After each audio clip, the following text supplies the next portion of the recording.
আমরা এই রমজানের শিক্ষাটাকে আর কাজে লাগিয়ে আমরা ভালো মানুষ কিভাবে হতে পারি আপনি যদি বলেন। তো সেই জন্য আমাদের সবচেয়ে বড় যে জায়গাটায় কাজ করতে হবে সেটা হচ্ছে এই তাকওয়ার অনুশীলন, অর্থাৎ আল্লাহ ভীতি নিজের মধ্যে জাগ্রত করা। আমি এক্ষেত্রে একটি ঘটনা উল্লেখ করতে চাই, আপনি হয়তো বিষয়টি জানবেন যে হযরত ওমর রাদিয়াল্লাহু তাআলা আনহু একদিন একেবারে মরুভূমির এক প্রান্তরে গিয়ে লক্ষ্য করলেন এক যুবক, এক রাখাল, সে পশু চড়াচ্ছে এবং সেখানে সে দুধ দহন করছে, পশুর দুধ দহন করছে, সেটি বিক্রি করবে। তো সেখানে তিনি যখন গেলেন তখন কিন্তু ছদ্মবেশে গেছেন যাতে তাকে চেনা যায় এরকম। তো যুবক তাকে চিনতে পারেননি। তো তাকে বললেন যে তুমি যদি এই দুধের মধ্যে একটু পানি মিশিয়ে নাও তাহলে তুমি তো আরও বেশি দামে বিক্রি করতে পারবে, তুমি বেশি টাকা পাবে, পরিমাণে বেশি হবে, বেশি টাকা পাবে। তখন যুবক তাকে উত্তর দিয়েছিল যে আমি এটি যদি করি তাহলে এটি আমার একটি অন্যায় কাজ হবে, এটি আমার তাকওয়ার পরিপন্থী কাজ হবে। আমি এই মরুর বুকে আর কেউ দেখবে না, কিন্তু খোদ আল্লাহ আমাকে দেখবেন যে এই অন্যায় কাজটি আমি করছি।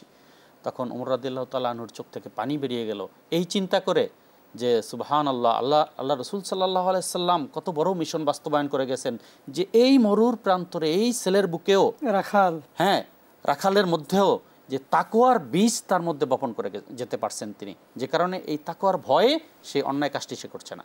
তো এই কাজটা যদি আমাদের প্রত্যেকের মধ্যে জাগ্রত হয়, প্রত্যেক রোজাদার যদি এই জিনিসটা অনুশীলন করে, তাহলে দেশে দুর্নীতি থাকতে পারে।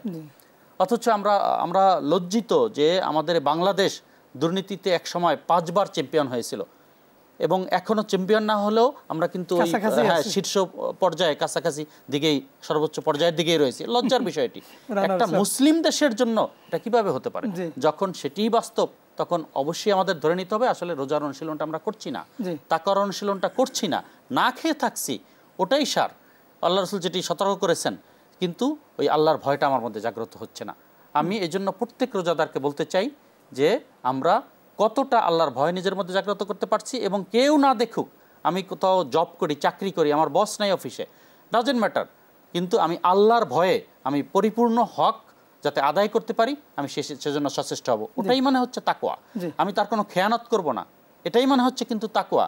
আমি আমার নিজ দায়িত্বে পরিপূর্ণভাবে হক আদায় করব, এটার মানে হচ্ছে তাকওয়া। তো এই অনুশীলন করাটাই হচ্ছে কিন্তু রোজার বিষয়। তো আমরা কতটা করছি সেই হিসাবটা নেয়ার কিন্তু এখনই সময়।